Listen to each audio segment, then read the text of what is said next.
बिस्मिल्लाहिर्रहमानिर्रहीम। Student, micro processor के introduction के बाद आज हम स्टडी करेंगे पिंस की X1, X2, VCC, clock out and VSS के बारे में। तो चलिए स्टार्ट करते हैं।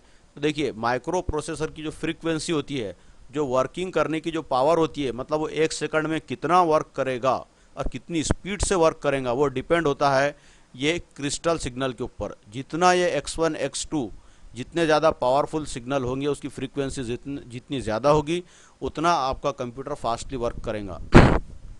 यहाँ पर भी आप देख लीजिए, आपका जो कंप्यूटर होता है उसके यहाँ पर कंप्यूटर की प्रॉपर्टीज़ में जाइए तो यहाँ पर कुछ इस तरह का लिखा हुआ आता है। आप यहाँ से देखेंगे, ये यहाँ पर जो दिया हुआ आता है ये गीगाहर्ट्ज़ प्रोसेसर के पास में जो लिख कर आता है प्रोसेसर की फ्यूचर्स या प्रॉपर्टीज़। तो यहाँ पर गीगाहर्ट्ज़ क्या है, ये बतलाता है कि आपकी कंप्यूटर की स्पीड कितनी है, तो उसके अंदर कितनी ज़्यादा फ्रीक्वेंसी है, ये हर्ट्ज़ गीगाहर्ट्ज़ के अंदर, इससे आपको पता चलता है। कभी आपको मेगाहर्ट्ज़ दिखेगा, कभी गीगाहर्ट्ज़ दिखेगा, तो ये कंप्यूटर की स्पीड को डिफाइन करता है। तो चलिए उसका डिस्क्रिप्शन देखते हैं। देखिए यहाँ पर X1, X2 का जो दिया हुआ है, these pins provide frequency signal to microprocessor and this frequency decide the speed of a microprocessor. ये पिनें क्या करती है, माइक्रो प्रोसेसर हमारा जो 8085 है उसको फ्रीक्वेंसी प्रोवाइड करती है, फ्रीक्वेंसी सिग्नल, और ये डिफाइन करता है उसकी स्पीड माइक्रो प्रोसेसर 8085 की। The frequency is internally divided by 2 since the basic operating frequency is 3 megahertz और 6 megahertz crystal is connected externally. तो यहाँ पर ये जो पिन कनेक्ट है इसको X1, X2 के ऊपर, यहाँ पर ये कितने की है, यहाँ पर जो क्रिस्टल का जो सिग्नल यहाँ पर ये जो कनेक्ट किए गए हैं, ये 6 मेगाहर्ट्ज़ का है। कितना है, 6 मेगाहर्ट्ज़ का। तो वो इंटरनली डिवाइड होता है 2 से, वो माइक्रोप्रोसेसर का इंटरनली सिस्टम है। तो आपको जो अंदर जब 8085 के अंदर फ्रीक्वेंसी मिलती है तो वो कितनी होती है, 3 मेगाहर्ट्ज़ की।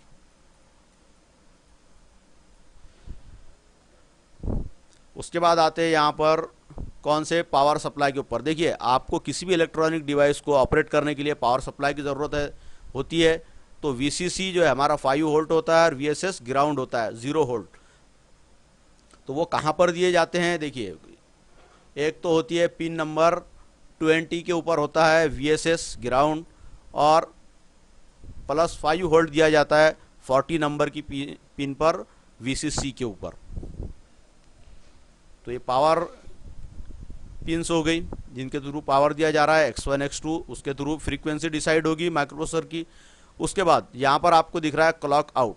देखिए, ये जो माइक्रो प्रोसेसर की जो फ्रीक्वेंसी है उसकी ज़रूरत दूसरे डिवाइसेस को भी होती है। तो उन डिवाइसेस को क्लॉक आउट के थ्रू, यहाँ पर ये जो क्लॉक आउट है हमारे पास पिन, ये क्लॉक आउट की जो पिन है, इसके थ्रू दूसरे डिवाइसेस को ये फ्रीक्वेंसी प्रोवाइड की जाएगी ज़रूरत के मुताबिक।